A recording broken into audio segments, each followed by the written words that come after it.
The next step in building our clock is to prepare and make these fluted columns.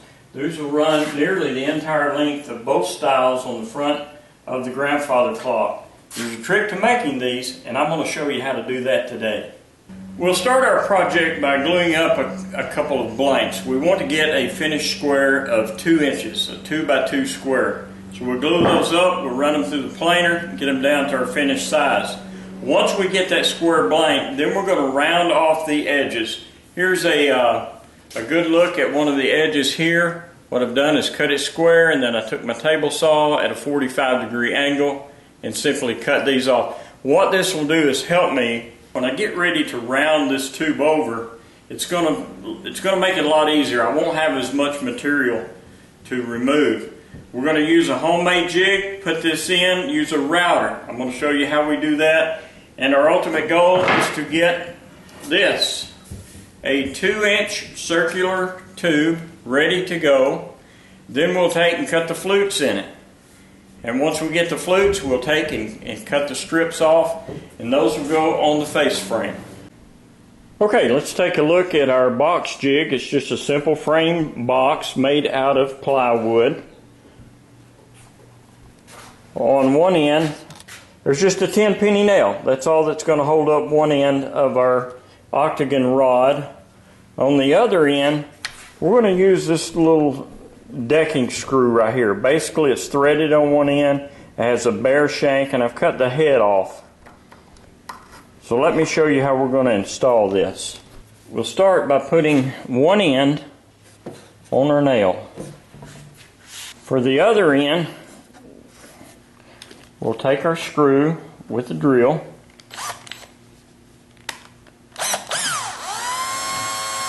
run it through and get right in the center point of that rod. And now we're going to tie it in. Now this has to screw in until the bare shank shows right in this part right here. And we turn our blank.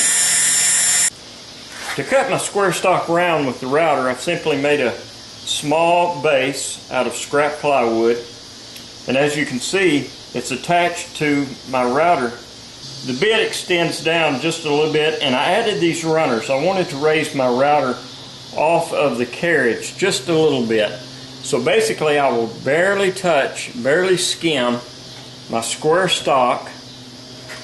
I'll move the router all the way down as the stock is spinning. When I get to the end, I'll come back, I'll lower my bit no more than a 1/64 of an inch. This is a slow process. You want to take your time so that you don't have any splinters or chip outs.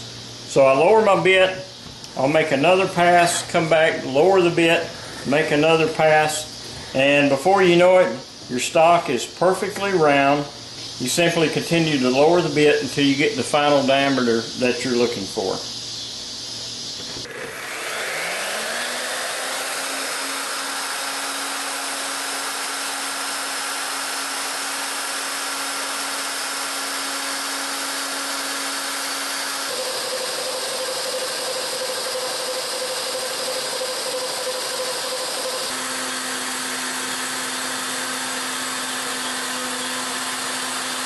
Now that I've got my column finished and cut to the right size, I've sanded it down to 220 grit sandpaper. It's now time to cut the flutes. I began by using the instructions from the grandfather clock plan to build a carrier board. It's just a couple of pieces of plywood screwed together on the bottom to give me a nice snug fit. This carrier board is the exact length of the column. The next step is to build a small end cap on both ends of the carrier, which will allow me to rotate the column and cut the flutes lengthwise. I've carefully cut the end caps here, and as you can tell, using the pattern from the instructions, I've drilled my first hole. That's going to be the center hole that the column will line up with. I've also cut the pattern out of the instructions, a copy of them. And what I want to do is lay the center line of the circle up with the center line on the end cap. And I'm just going to take a hole punch to lock it in place, just like that. Now I'll square up on the end of my cap, and I'll take and tape it all down. Then we'll go over to the drill press and we'll drill all of these required holes. I believe there are 21 of them all together.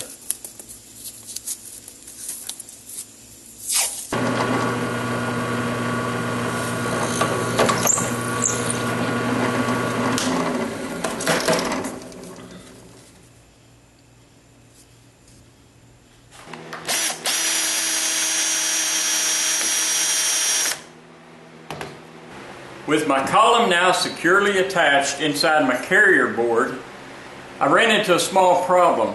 My column was setting proud of this edge, and the way that this will run across the router to flute, it will be placed in upside down and ran against the table of my router, and the flute will project up and cut one groove in the bottom of my column. Because this column was a little bit proud, this thing wobbled a little bit on the router table. So I simply took 2 layers of some black duct tape and just built up the edge of my box. And that made my column flush with the top of my blocks, and that way when I put it on the router, it's going to run smooth and even all the way down. So what we'll do, we'll cut a flute right through here, right down the center. Then we'll take and rotate the entire column using these screws, and we'll just simply use these holes to continue to rotate the column until we get all of the flutes routed.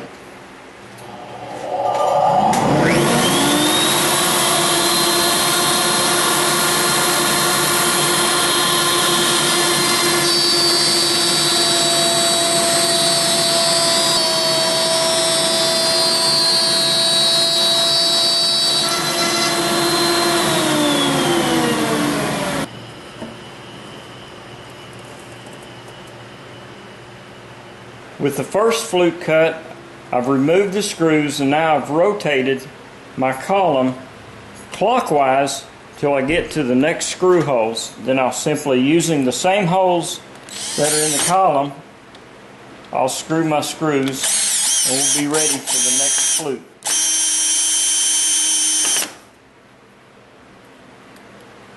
After each cut, I'll simply rotate the column,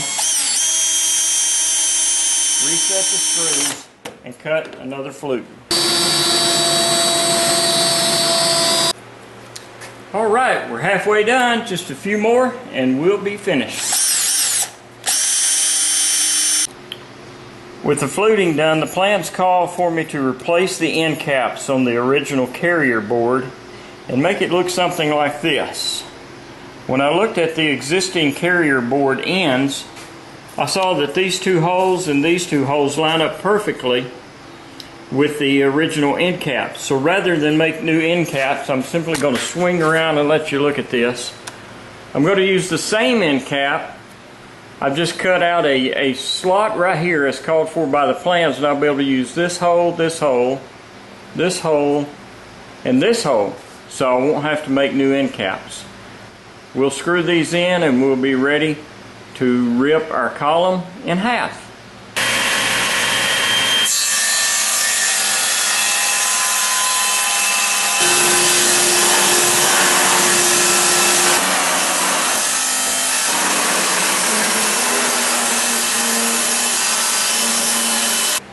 We've run our column in the sled through the table saw, and now it's time for the big reveal.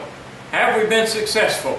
I've got a few screws to take out. We'll pull the parts out and see if we have a great fluted column.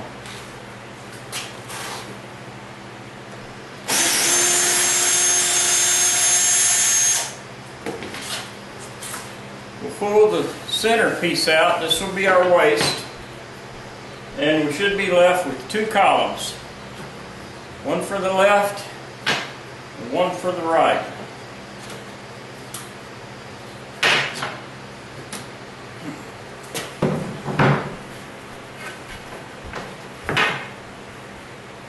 Sizing these up, I'd say we've been very successful. Well, here we go. We've completed our fluted columns for the grandfather clock. We started by applying a top and a bottom base cap and then put the fluted column in between. We've also worked a little bit toward this crown. We're getting there. We're gaining on it. It won't be too much longer. I hope you've enjoyed watching me build this fluted column for our grandfather clock.